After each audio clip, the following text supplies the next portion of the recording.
Selamat datang di Sorex Motivation, tempat di mana Anda menemukan kekuatan untuk meraih impian Anda. Di channel ini, kami berkomitmen untuk memotivasi dan menginspirasi Anda dengan ide-ide dan strategi yang telah terbukti efektif dari para ahli dan pemikir sukses. Setiap video adalah langkah Anda menuju kesuksesan pribadi dan profesional. Jadi, siapkan diri Anda untuk mendapatkan tips, teknik, dan cerita yang akan membangkitkan semangat dan mendorong Anda mencapai tujuan Anda. Bekerja untuk belajar. Jangan bekerja untuk uang. Pada 1995, saya diwawancarai oleh sebuah surat kabar di Singapura. Wartawan wanita yang masih muda datang pada waktunya, dan wawancara itu terjadi begitu saja. Kami duduk di lobi hotel Yang Mi. Menghirup kopi, dan mendiskusikan tujuan kunjungan saya ke Singapura. Saya berbagi platform dengan Zig Ziglar. Dia bicara soal motivasi, dan saya bicara soal rahasia orang kaya. Suatu hari, saya ingin menjadi penulis terlaris seperti Anda, kata Nga. Saya sudah melihat beberapa artikel yang dia tulis untuk koran, dan saya terkesan. Dia punya gaya penulisan yang kuat, tajam, dan jelas. Artikelnya menawan minat pembaca. Anda mempunyai gaya yang hebat, kata saya menanggapinya. Apa yang menahan Anda untuk mencapai impian Anda? Pekerjaan saya kelihatannya akan begini terus, katanya dengan pelan. Setiap orang mengatakan bahwa novel saya luar biasa, tetapi tidak ada sesuatu pun yang terjadi. Jadi saya tetap bekerja di surat kabar. Setidaknya ini bisa menutup tagihan-tagihan saya. Apakah Anda mempunyai saran? Ya, kata saya tegas. Teman saya di sini, di Singapura, menjalankan sebuah sekolah yang melatih orang-orang untuk menjual. Dia jalankan kursus-kursus pelatihan penjualan bagi banyak korporasi top di Singapura, dan saya kira menghadiri salah satu kursusnya akan sangat meningkatkan karir Anda. Dia tampak berpikir keras. Apakah Anda mengatakan saya harus pergi ke sekolah untuk belajar menjual? Saya mengangguk. Anda tidak serius, bukan? Kembali saya mengangguk. Apa itu salah? Saya balik bertanya. Dia tampaknya tersinggung, dan sekarang saya berharap saya tidak mengatakan sesuatu pun. Dalam usaha membantu, saya malah dapati diri saya membela saran saya. Saya mempunyai gelar master dalam sastra Inggris. Mengapa saya harus pergi ke sekolah untuk belajar menjadi seorang penjual? Saya seorang profesional. Saya pergi ke sekolah untuk dilatih dalam sebuah profesi sehingga saya tidak harus menjadi seorang penjual. Saya benci para penjual. Mengapa? Karena yang mereka inginkan hanyalah uang. Jadi katakan pada saya mengapa saya harus belajar penjualan. Dia pun mengemasi tasnya dengan kasar. Wawancara itu pun berakhir. Di meja tamu itu tergeletak buku saya yang pertama, If You Want to Be Rich and Happy, Don't Go to School. Saya mengambilnya dan juga catatan yang dia buat di blok notnya. Anda melihat ini, kata saya sambil menunjuk ke catatan-catatannya. Dia menatap catatannya. Apa? Sahutnya, dengan bimbang.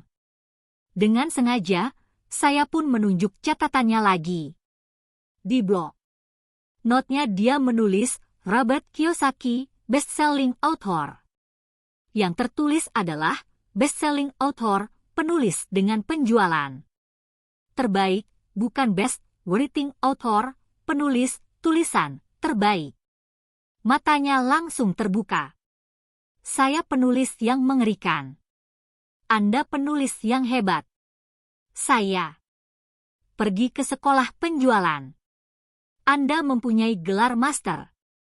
Satukanlah itu dan Anda akan menjadi best-selling author dan sekaligus best writing author. Amarah menyala di matanya. Saya tidak akan pernah merendahkan diri saya untuk belajar bagaimana menjual. Orang seperti Anda tidak berbisnis tulis-menulis. Saya seorang penulis yang terlatih secara profesional dan Anda seorang penjual. Itu tidak adil. Sisa catatannya dibuang, dan dia bergegas keluar melalui pintu. Kaca yang besar menembus udara pagi Singapura yang lembab. Setidaknya dia memberi saya artikel yang adil dan menyenangkan. Keesokan paginya, dunia penuh dengan orang yang pandai, bertalenta, berpendidikan, dan berbakat. Kita menemui mereka setiap hari. Mereka ada di sekeliling kita. Beberapa hari yang lalu, mobil saya agak ngadat. Saya menariknya ke dalam garasi, dan seorang mekanik muda membetulkannya dalam beberapa menit. Dia tahu apa yang tidak beres hanya dengan dengarkan suara mesin. Saya sungguh kagum pada dia. Kenyataan yang menyedihkan adalah, talenta besar saja tidaklah cukup. Saya selalu kaget melihat betapa kecilnya penghasilan yang didapat oleh orang-orang berbakat itu. Pada hari lain saya mendengar bahwa kurang dari 5% orang Amerika mendapat penghasilan lebih dari $100 setahun. Saya bertemu dengan orang-orang brilian dan berpendidikan tinggi yang memperoleh penghasilan kurang dari $20 setahun. Seorang konsultan bisnis yang khusus bergerak dalam perdagangan medis memberitahu saya betapa banyak dokter gigi, dan dokter spesialis lainnya bersusah payah secara finansial. Selama ini, saya mengira bahwa ketika mereka lulus, uang pun akan mengalir ke saku mereka. Konsultan bisnis inilah yang memberi saya frasa, mereka masih satu keterampilan jauhnya dari kekayaan yang berlimpah ruah. Arti frasa ini adalah bahwa kebanyakan orang hanya perlu belajar dan menguasai satu keterampilan lagi, maka pemasukan mereka pun akan melonjak secara berlipat ganda. Telah saya katakan bahwa inteligensi finansial adalah sinergi dari akuntansi, investasi, pemasaran, dan hukum. Menggabungkan keempat keterampilan teknis itu dan menghasilkan uang dengan uang adalah lebih mudah.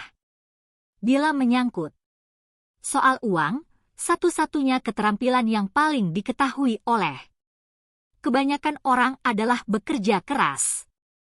Contoh klasik sinergi keterampilan adalah penulis muda untuk surat kabar tersebut. Jika dia rajin mempelajari keterampilan menjual dan memasarkan, sales and marketing, pemasukannya akan melonjak secara dramatis. Seandainya saya adalah dia, saya akan mengambil beberapa kursus tentang penulisan iklan dan juga penjualan. Kemudian, alih-alih bekerja di surat kabar, saya akan mencari pekerjaan di biro periklanan. Sekalipun upahnya mungkin lebih kecil, dia akan belajar bagaimana berkomunikasi dengan jalan pintas yang digunakan dalam periklanan yang berhasil. Dia juga akan meluangkan waktu untuk belajar public relations, humas, suatu keterampilan yang penting. Dia akan belajar bagaimana memperoleh uang jutaan dalam publikasi gratis. Kemudian, pada malam hari dan akhir pekan, dia dapat menulis novelnya yang hebat. Ketika itu selesai, dia akan lebih mampu untuk menjual bukunya. Kemudian, dalam waktu singkat, dia bisa menjadi penulis dengan penjualan terlaris.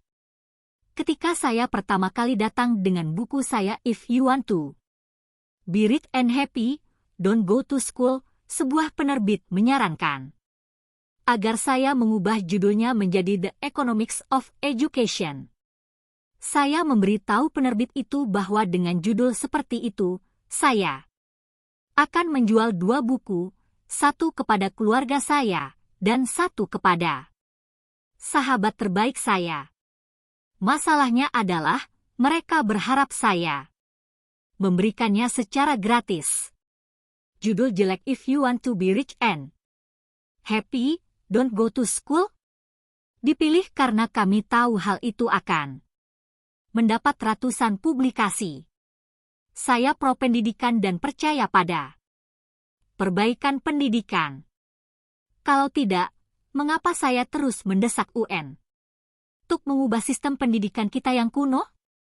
Maka saya memilih sebuah judul yang akan membuat saya muncul di banyak TV dan radio, hanya karena saya mau menjadi kontroversial.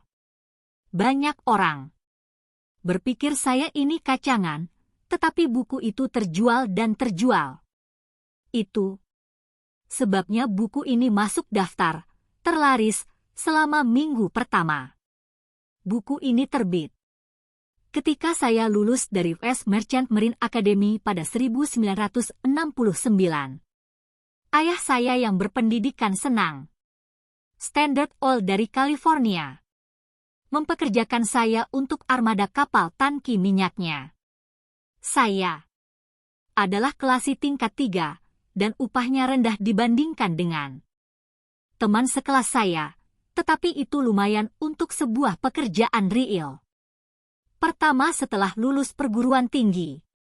Upah awal saya sekitar 42 AS dolar setahun, termasuk jam lembur, dan saya hanya harus kerja selama 7 bulan.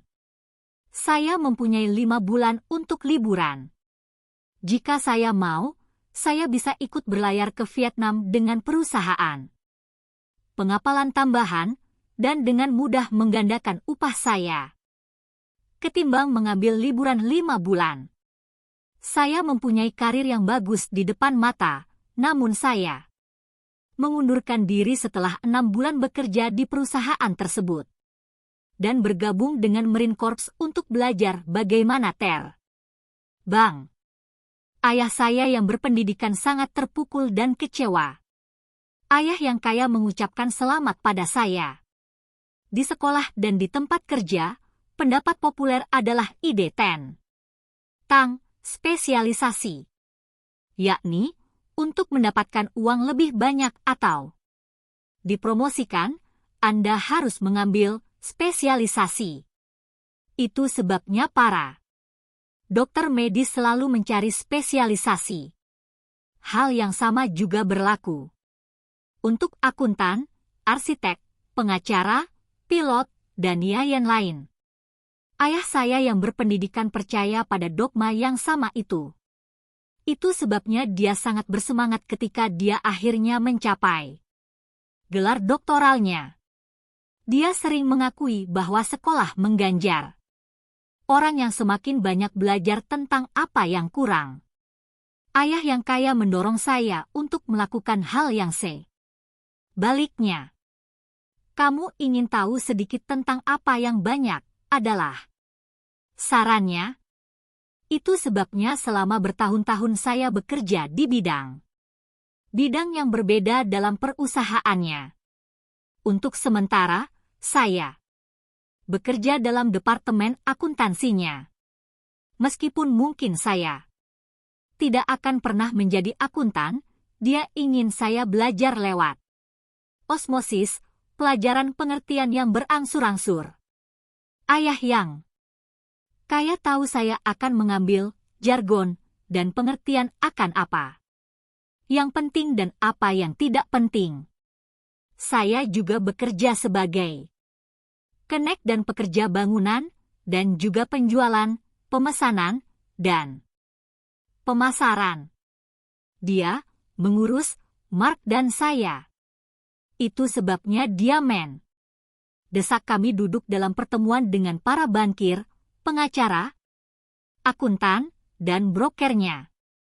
Dia ingin kami tahu sedikit tentang setiap aspek imperiumnya. Ketika saya keluar dari pekerjaan saya yang berupah tinggi di Standard Oil, ayah saya yang berpendidikan bicara dari hati ke hati dengan saya. Dia bingung. Dia tidak bisa mengerti keputusan saya untuk mengundurkan diri dari sebuah karir yang menawarkan upah tinggi, keuntungan besar, banyak waktu libur, dan peluang untuk promosi. Ketika dia menanyai saya di suatu petang, "Mengapa kamu keluar?" Saya tidak dapat menjelaskannya kepadanya sejauh yang saya coba. Logika saya tidak sejalan dengan logikanya. Masalahnya adalah, logika saya adalah logika ayah saya yang kaya. Keamanan kerja berarti segalanya bagi ayah saya yang berpendidikan. Belajar berarti segalanya bagi ayah saya yang kaya. Ayah yang berpendidikan mengira saya pergi ke sekolah untuk belajar menjadi petugas kapal. Ayah yang kaya tahu bahwa saya pergi ke sekolah untuk mempelajari perdagangan internasional. Jadi sebagai murid, saya membuat kargo berjalan, mengemudikan kapal barang yang besar, kapal tangki minyak, dan kapal penumpang ke timur jauh dan Pasifik Selatan. Ayah yang kaya menekankan agar saya tinggal di Pasifik alih-alih membawa kapal ke Eropa karena dia tahu bahwa bangsa-bangsa yang sedang bangkit ada di Asia, bukan Eropa. Sementara kebanyakan teman sekelas saya, termasuk Mike, berpesta di rumah saudara-saudara mereka, saya belajar perdagangan, orang, gaya, bisnis, dan kebudayaan di Jepang, Taiwan, Thailand, Singapura, Hong Kong, Vietnam, Korea, Tahiti, Samoa, dan Filipina. Saya juga berpesta, tetapi tidak di rumah saudara. Saya tumbuh dewasa dengan Pak. Ayah yang berpendidikan tidak bisa mengerti mengapa saya memutuskan untuk keluar dan bergabung dengan Marine Corps. Saya memberitahu dia saya ingin belajar terbang, tetapi sesungguhnya saya ingin belajar memimpin pasukan. Ayah yang kaya menjelaskan pada saya bahwa bagian terberat untuk menjalankan perusahaan adalah manajemen orang. Dia menghabiskan waktu 3 tahun di angkatan bersenjata, ayah saya yang berpendidikan bebas dari wajib militer. Ayah yang kaya memberitahu saya tentang nilai belajar memimpin orang dalam situasi-situasi berbahaya. Kepemimpinan adalah apa yang perlu kamu pelajari selanjutnya, katanya. Jika kamu bukan pemimpin yang baik, kamu akan tertembak dari belakang, persis seperti yang mereka lakukan dalam bisnis. Kembali dari Vietnam pada 1973, saya meletakkan pangkat saya. Meskipun saya senang terbang, saya mendapat pekerjaan di Xerox Corp. Saya bergabung dengan Xerox karena satu alasan, dan itu bukan karena keuntungan. Saya orang yang malu-malu, dan gagasan UN untuk menjual adalah hal yang paling menakutkan di dunia. Xerox mempunyai satu program pelatihan penjualan terbaik di Amerika. Ayah yang kaya bangga pada saya. Ayah saya yang berpendidikan malu. Karena sebagai seorang intelektual, dia berpikir bahwa orang penjualan berada di bawah dia. Saya bekerja pada Xerox selama 4 tahun sampai saya mengatasi ketakutan saya untuk mengetuk pintu. Dan ditolak. Setelah saya dapat secara konsisten berada di 5 top penjualan, saya kembali mengundurkan diri dan pindah, meninggalkan karir besar di sebuah perusahaan yang luar biasa. Pada 1977, saya membentuk perusahaan saya yang pertama. Ayah yang kaya sudah mempersiapkan Mike dan saya untuk mengambil alih perusahaan. Jadi sekarang saya harus belajar untuk membentuk perusahaan dan menyatukannya. Produk saya yang pertama, dompet, nilon dan velcro, dibuat di timur jauh dan dikapalkan ke gudang di New York, di dekat sekolah saya. Pendidikan formal saya selesai, dan inilah saat untuk menguji sayap saya. Jika saya gagal, saya akan bangkrut. Ayah yang kaya mengajarkan bahwa yang terbaik adalah bangkrut sebelum berumur 30 tahun. Dengan begitu, kamu masih punya waktu untuk bangkit kembali, adalah nasihatnya. Pada malam ulang tahun saya yang ke-30, pengapalan pertama saya meninggalkan Korea menuju New York. Sekarang, saya berbisnis secara internasional. Dan seperti yang disarankan oleh ayah saya yang kaya, saya tetap mencari bangsa-bangsa yang sedang membangun. Sekarang, perusahaan investasi saya berinvestasi di Amerika Selatan, Asia, Norwegia, dan Rusia. Ada pepatah tua yang berbunyi, job, pekerjaan, adalah singkatan dari just over broke, baru melewati kebangkrutan. Sayangnya, saya akan mengatakan bahwa pepatah itu berlaku bagi jutaan orang. Karena sekolah tidak menganggap inteligensi finansial sebagai inteligensi. Kebanyakan pekerja hidup dalam batas kemampuan mereka, yang artinya mereka bekerja dan membayar segala tagihan. Ada teori manajemen mengerikan lainnya yang mengatakan, para karyawan bekerja cukup keras agar tidak dipecat, dan pemilik membayar secukupnya sehingga pekerja tidak keluar. Dan jika Anda melihat skala pembayaran kebanyakan perusahaan, saya akan mengatakan kembali bahwa pernyataan itu ada benarnya. Kesimpulannya adalah kebanyakan pekerja tidak pernah maju. Mereka melakukan apa yang diajarkan pada mereka untuk dilakukan. Dapatkanlah pekerjaan yang terjamin. Kebanyakan pekerja berfokus pada bekerja demi upah dan keuntungan yang memberi ganjaran dalam jangka pendek, tapi seringkali merupakan bencana dalam jangka panjang. Sebaliknya, saya merekomendasikan kepada orang-orang muda UN untuk berusaha bekerja demi apa yang akan mereka pelajari, lebih dari pada apa yang mereka peroleh. Lihatlah keterampilan apa yang ingin mereka miliki sebelum memilih sebuah profesi khusus dan terjebak dalam perlombaan tikus. Sekali orang terjebak dalam proses seumur hidup untuk membayar tagihan, mereka menjadi seperti tupai kecil yang berlari-lari dalam lingkaran sangkar mereka yang kecil.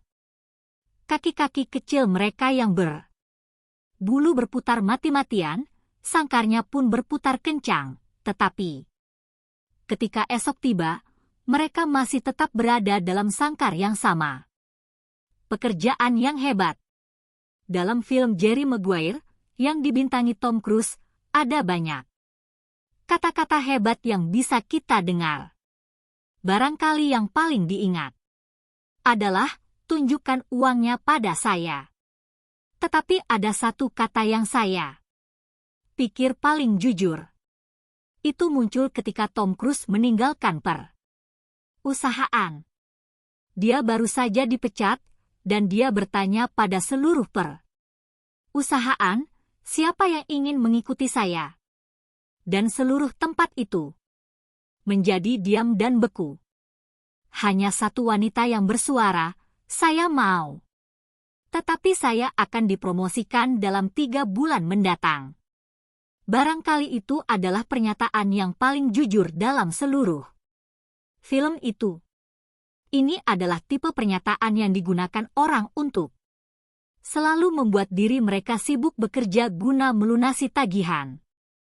Saya tahu ayah saya yang berpendidikan mengharapkan upahnya naik setiap tahun, dan setiap tahun dia kecewa. Jadi dia kembali melanjutkan pendidikannya untuk mendapatkan kualifikasi yang lebih tinggi supaya dia bisa mendapatkan kenaikan upah, tetapi lagi-lagi, dia kembali kecewa. Pertanyaan yang sering saya ajukan pada orang-orang adalah, ke mana aktivitas dan segala kesibukan harian ini membawa Anda? SIS seperti tupai kecil itu, saya ragu-ragu apakah orang melihat ke mana kerja keras mereka membawa mereka. Apa yang ada di masa depan? Cheryl Brickfield, mantan Direktur Eksekutif The American Association of Retired People, melaporkan bahwa dana pensiun pribadi sedang dalam keadaan kacau. Pertama-tama, 50% tenaga kerja sekarang ini tidak mempunyai dana pensiun. Itu saja harus menjadi keprihatinan yang besar. Dan 75-80% dari 50% lainnya mempunyai dana pensiun tidak efektif yang membayar $55 atau $150 atau $300 sebulan. Dalam bukunya The Retirement MYTH, Craig S. Carpel menulis, "Saya mengunjungi kantor pusat sebuah perusahaan konsultansi dana pensiun nasional yang besar dan bertemu dengan seorang managing director yang berspesialisasi dalam merancang perencanaan masa pensiun yang subur bagi manajemen puncak. Ketika saya tanya padanya, apa yang dapat diharapkan oleh orang-orang yang tidak mempunyai kantor dalam hal gaji pensiunan, dia mengatakan dengan senyum penuh keyakinan, the silver bullet, peluru perak. Apa, peluru perak, itu? Tanya saya. Dia mengangkat bahu. Jika bayi-bayi mendapati diri mereka tidak mempunyai cukup uang untuk hidup ketika mereka bertambah tua, mereka selalu dapat meledakkan otak mereka. Carpel terus menjelaskan perbedaan antara program pensiun definite benefit yang lama dengan rencana 401k baru yang lebih berisi. Ini bukanlah gambaran bagus untuk kebanyakan orang yang sekarang bekerja. Dan itu hanya untuk pensiun. Bila biaya medis dan perawatan panti jompo jangka panjang ditambahkan pada gambaran itu, gambaran itu sungguh mengerikan. Dalam bukunya tahun 1995, dia mengindikasikan bahwa biaya panti jompo berkisar antara $30 sampai $125 per tahun. Kemudian dia pergi ke sebuah panti jompo yang bersih tanpa tambahan apapun di wilayahnya dan mendapati bahwa biayanya adalah $80 setahun pada 1995. Banyak rumah sakit di negara-negara dengan socialized medicine harus membuat keputusan sulit seperti siapa yang akan hidup dan siapa yang akan mati. Mereka membuat keputusan itu semata-mata berdasarkan berapa banyak uang yang mereka miliki dan berapa usia si pasien. Jika pasien sudah tua, mereka seringkali cenderung memberikan perawatan medis itu pada orang yang lebih muda. Pasien malang yang lebih tua ditempatkan di belakang garis. Jadi persis seperti kenyataan bahwa orang kaya dapat mengenyam pendidikan yang lebih baik, orang kaya akan dapat membuat diri mereka tetap hidup, sementara mereka yang miskin akan meninggal. Jadi, saya bertanya-tanya, apakah para pekerja melihat masa depan? Atau hanya menunggu sampai menerima cek gaji mereka berikutnya? Tidak pernah mempertanyakan kemana mereka menuju? Ketika saya berbicara kepada orang-orang dewasa yang ingin memperoleh banyak uang, saya selalu merekomendasikan hal yang sama. saya menyarankan untuk mengambil pandangan yang jauh tentang hidup mereka. Alih-alih bekerja untuk uang dan keamanan, yang saya akui penting, saya menyarankan mereka untuk mengambil pekerjaan kedua, tambahan, yang akan mengajarkan pada mereka keterampilan kedua. Sering saya merekomendasikan untuk bergabung ke dalam perusahaan pemasaran jaringan yang sering disebut multi-level market. MLM, jika mereka ingin belajar keterampilan penjualan. Beberapa perusahaan itu mempunyai program-program pelatihan yang sangat bagus untuk membantu orang mengatasi rasa takut akan kegagalan dan penolakan yang merupakan alasan utama mengapa orang tidak berhasil. Pendidikan lebih berharga daripada uang dalam jangka panjang.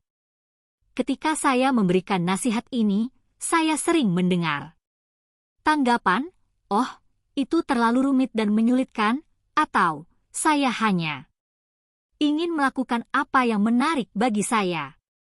Terhadap pernyataan, "Itu terlalu menyulitkan," saya akan bertanya, jadi Anda lebih memilih bekerja sepanjang hidup dengan memberikan 50% penghasilan Anda kepada pemerintah. Terhadap pernyataan lain, saya hanya ingin melakukan apa yang menarik dan menyenangkan saya akan mengatakan, saya tidak tertarik pergi ke fitness center, tetapi saya pergi ke sana karena saya ingin merasa sehat dan hidup lebih lama. Sayangnya, ada suatu kebenaran terhadap pernyataan tua, Anda tidak dapat mengajarkan trik-trik baru pada anjing tua. Orang sulit berubah, kecuali dia biasa berubah. Tetapi bagi Anda yang mungkin belum mengambil keputusan ketika sampai pada gagasan tentang bekerja untuk mempelajari sesuatu yang baru, saya menawarkan kata penyemangat ini, kehidupan sangat mirip seperti pergi ke fitness center. Bagian paling menyakitkan adalah memutuskan untuk pergi. Setelah Anda bisa melewatinya, itu menjadi hal mudah. Saya sering merasa sangat takut pergi ke fitness center dan mengarang banyak alasan, tetapi setelah saya ada di sana dan lakukan gerakan, itu sangat menyenangkan. Setelah latihan selesai, saya selalu senang karena berhasil membujuk diri saya untuk latihan. Sebaliknya, jika Anda tidak mau bekerja untuk belajar sesuatu yang baru dan bersikeras untuk menjadi sangat spesialis dalam bidang Anda, pastikanlah bahwa perusahaan tempat Anda bekerja membentuk serikat pekerja. Serikat pekerja dirancang untuk melindungi para spesialis. Ayah saya yang berpendidikan, setelah tidak menyukai pemerintah lagi, menjadi kepala persatuan guru di Hawaii. Dia mengatakan pada saya bahwa itu adalah pekerjaan tersulit yang pernah dia pegang. Di lain pihak, ayah saya yang kaya menghabiskan hidupnya melakukan yang terbaik untuk menjaga perusahaannya agar tidak memiliki seri cat pekerja. Dia berhasil. Sekalipun perserikatan itu nyaris terbentuk, ayah yang kaya selalu mampu mengalahkannya. Secara pribadi, saya tidak berpihak karena saya dapat melihat kebutuhan untuk dan keuntungan dari kedua belah pihak. Jika Anda melakukan apa yang direkomendasikan sekolah menjadi sangat spesialis, maka carilah perlindungan serikat pekerja. Sebagai contoh, jika saya meneruskan karir terbang saya akan mencari sebuah perusahaan yang mempunyai serikat pilot yang kuat. Mengapa? Karena hidup saya akan diabdikan untuk mempelajari sebuah keterampilan yang berharga dalam satu industri saja. Jika saya dipaksa keluar dari industri itu, keterampilan hidup saya tidak akan setinggi itu harganya untuk industri lain. seorang pilot senior yang dipecat. Dengan 10.000 jam terbang yang padat, dengan penghasilan $150 setahun, akan sangat sulit untuk mendapatkan pekerjaan. Dengan upah yang setara dengan mengajar di sekolah. Keterampilan. Tidak harus berpindah dari industri ke industri, karena keterampilan. Yang membuat pilot itu dibayar dalam industri penerbangan tidaklah sepenting dalam, katakanlah, sistem sekolah. Hal yang sama bahkan juga benar untuk para dokter masa sekarang. Dengan segala perubahan dalam ilmu kedokteran, banyak spesialis medis perlu menyesuaikan diri dengan organisasi medis seperti HMO. Para guru sekolah jelas perlu menjadi anggota serikat Persatuan Guru-Guru. Di Amerika sekarang ini, Serikat Para Guru MI merupakan serikat pekerja yang paling besar dan paling kaya dari semua serikat yang ada. National Education Association, NEA, mempunyai pengaruh politik yang luar biasa besarnya. Para guru membutuhkan perlindungan atas serikat mereka karena keterampilan mereka juga terbatas harganya terhadap industri di luar pendidikan. Maka petunjuk praktisnya adalah semakin orang terspesialisasi, semakin mereka butuh membentuk serikat pekerja. Ini adalah hal yang cerdik untuk dilakukan. Ketika saya bertanya pada kelas yang saya ajar, berapa banyak dari kalian dapat memasak hamburger yang lebih enak ketimbang MC Daniel Tes, hampir semua murid mengangkat tangan mereka. Kemudian, saya bertanya, jadi jika kebanyakan dari kalian dapat memasak hamburger yang lebih enak, bagaimana McDonald's bisa menghasilkan uang lebih banyak daripada kalian? Jawabannya jelas, McDonald's sangat hebat dalam sistem bisnis. Alasan kenapa begitu banyak orang berbakat itu miskin adalah karena mereka memfokuskan diri untuk membangun hamburger yang lebih enak dan hanya tahu sedikit atau tidak sama sekali tentang sistem bisnis. Seorang teman saya di Hawaii adalah seniman hebat. Dia menghasilkan sejumlah uang yang lumayan besar. Suatu hari pengacara ibunya menelepon untuk memberitahu dia bahwa ibunya telah meninggalkan uang $35 untuknya. Itulah yang tersisa dari tanah miliknya setelah pengacara dan pemerintah mengambil bagian mereka.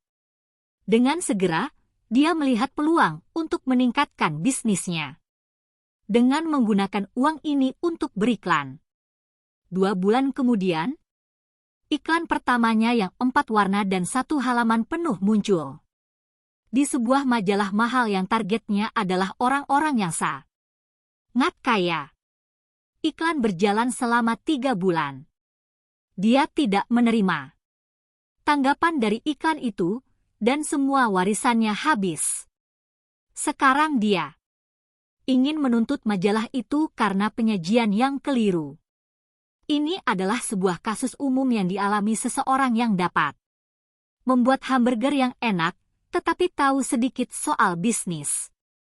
Ketika saya bertanya padanya apa yang dia pelajari, jawabannya hanyalah bahwa orang-orang periklanan itu bajingan.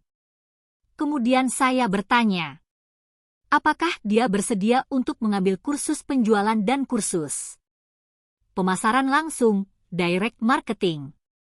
Jawabannya, saya tidak punya waktu, dan saya tidak mau membuang-buang uang saya. Dunia ini penuh dengan orang bertalenta yang miskin.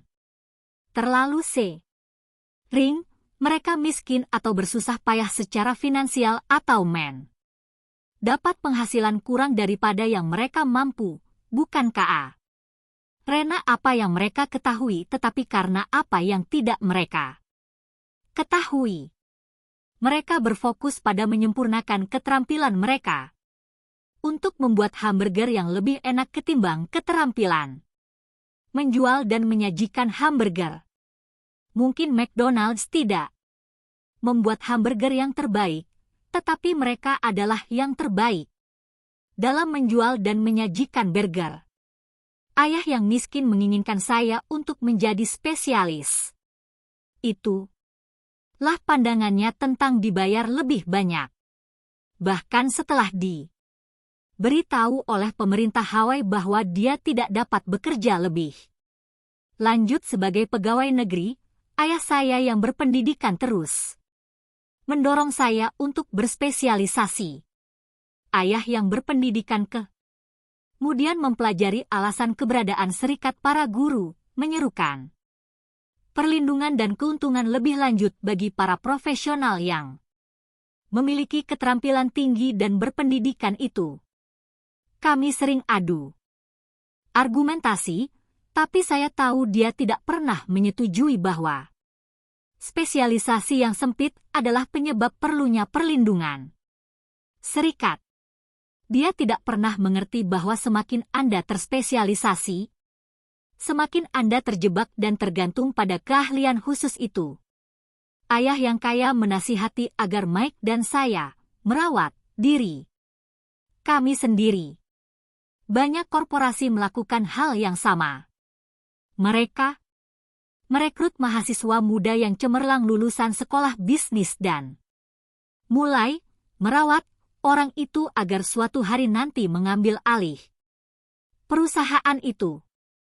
Maka karyawan muda yang cemerlang ini tidak berspesialisasi dalam satu departemen, mereka dipindah dari departemen satu ke departemen lain untuk mempelajari semua aspek sistem bisnis. Orang kaya sering merawat anak-anak mereka atau anak orang lain. Dengan berbuat demikian, anak-anak mereka memperoleh pengetahuan menyeluruh tentang operasi bisnis dan bagaimana departemen yang berbeda-beda itu saling berhubungan. Bagi generasi Perang Dunia Kedua, dianggap buruk meloncat dari satu perusahaan ke perusahaan lain. Sekarang, itu dianggap pandai. Karena orang cenderung meloncat dari perusahaan ke perusahaan, timbang mencari spesialisasi yang lebih tinggi, mengapa tidak berusaha belajar lebih banyak daripada memperoleh penghasilan? Dalam jangka pendek, penghasilan Anda mungkin sedikit.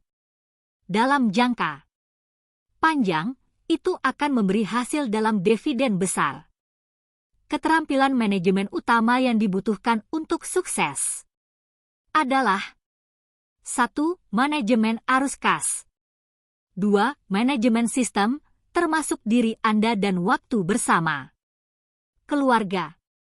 3. Manajemen sumber daya manusia. Keterampilan spesial yang paling penting adalah penjualan dan memahami pemasaran.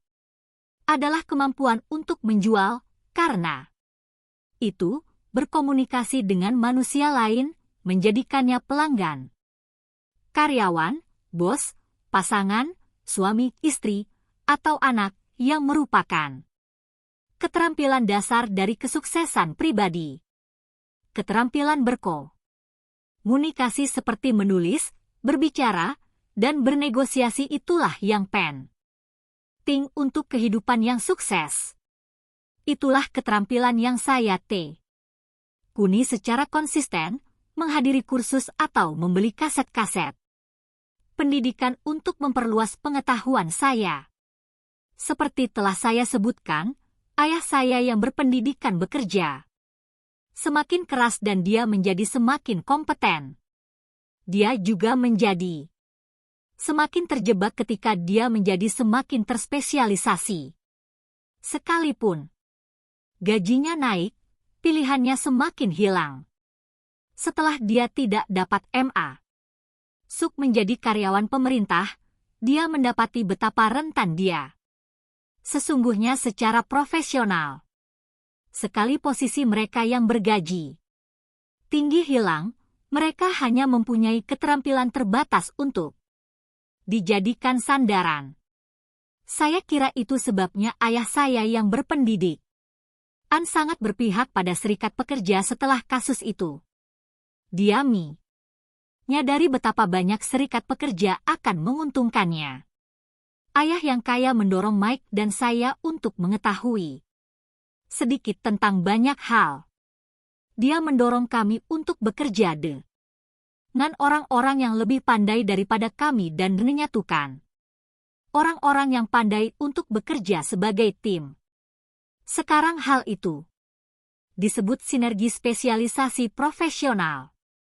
Sekarang, saya bertemu mantan guru-guru sekolah yang menghasilkan ratusan ribu dolar setahun.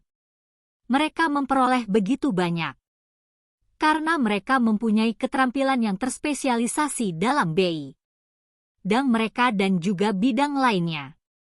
Mereka dapat mengajar dan juga menjual dan memasarkan. Saya tahu tidak ada keterampilan lain yang lebih penting daripada menjual dan sekaligus memasarkan. Keterampilan menjual dan memasarkan itu sulit bagi kebanyakan orang, terutama karena mereka takut ditolak. Semakin baik Anda dalam berkomunikasi, bernegosiasi, dan menangani ketakutan Anda akan penolakan, semakin mudah hidup ini dijalani. Seperti saya menasihati penulis surat kabar yang ingin menjadi penulis dengan penjualan terlaris, sekarang saya menasihatkan hal yang sama ini pada semua orang. Menjadi terspesialisasi secara teknis mempunyai kekuatan dan kelemahannya. Saya mempunyai banyak teman yang jenius, tetapi mereka tidak dapat berkomunikasi secara efektif dengan orang lain dan, sebagai akibatnya, penghasilan mereka sangat kecil. Saya menasihati mereka untuk menyisihkan waktu setahun untuk belajar menjual. Sekalipun mereka tidak mendapat penghasilan apa pun, keterampilan komunikasi mereka akan membaik. Dan itu tak ternilai harganya. Sebagai tambahan untuk menjadi pembelajar, penjual, dan pemasar yang baik, kita perlu menjadi guru dan sekaligus murid yang baik. Untuk menjadi sungguh-sungguh kaya, kita harus mampu untuk memberi dan sekaligus menerima. Dalam hal pergumulan finansial atau profesional, seringkali ada kekurangan untuk memberi dan menerima. Saya mengenal banyak orang yang miskin karena mereka bukan murid yang baik dan juga bukan guru yang baik. Kedua ayah saya bersifat murah hati. Keduanya mudah memberi. Mengajar adalah satu cara mereka untuk memberi. Semakin banyak mereka memberi, semakin banyak yang mereka terima. Satu perbedaan yang mencolok adalah dalam hal memberikan uang. Ayah yang kaya memberikan banyak uang begitu saja. Dia memberi pada gerejanya, yayasannya, untuk berbagai kegiatan amal. Dia tahu bahwa untuk menerima uang, Anda harus memberi uang. Memberi uang adalah rahasia bagi kebanyakan keluarga yang sangat kaya. Itu sebabnya ada organisasi seperti Rockefeller Foundation dan Ford Foundation. Organisasi-organisasi itu dirancang untuk mengambil kekayaan mereka dan meningkatkannya, dan juga memberikannya untuk selama-lamanya. Ayah saya yang berpendidikan selalu mengatakan, bila saya mempunyai uang lebih, saya akan memberikannya. Masalahnya adalah, tidak pernah ada uang lebih. Maka dia bekerja semakin keras untuk menarik uang lebih banyak daripada memfokuskan diri pada hukum. Uang yang paling penting, berikanlah dan Anda akan menerima. Sebaliknya, dia percaya pada, terimalah dan kemudian Anda memberi. Kesimpulannya, saya menjadi kedua ayah saya itu. Satu bagian dari diri saya adalah kapitalis sejati yang menyukai permainan uang yang menghasilkan uang. Dan bagian lain dari diri saya adalah guru yang bertanggung jawab secara sosial yang sangat prihatin dengan gap jurang yang terus meluas antara yang kaya dan yang miskin. Secara pribadi saya memegang sistem pendidikan kuno yang terutama bertanggung jawab atas gap yang terus membesar ini. Terima kasih telah menonton episode kali ini di Sore X Motivation. Semoga konten hari ini memberi Anda dorongan dan wawasan yang Anda butuhkan untuk mencapai tujuan Anda. Jika Anda menemukan nilai dalam video ini, jangan lupa untuk memberi like, berbagi, dan tinggalkan komentar di bawah tentang apa yang paling memotivasi Anda. Dan pastikan untuk berlangganan dan tekan tombol notifikasi, agar Anda selalu mendapatkan update terbaru dari kami. Teruslah berjuang, teruslah belajar, dan ingatlah, kesuksesan adalah perjalanan, bukan tujuan akhir. Sampai jumpa di video berikutnya.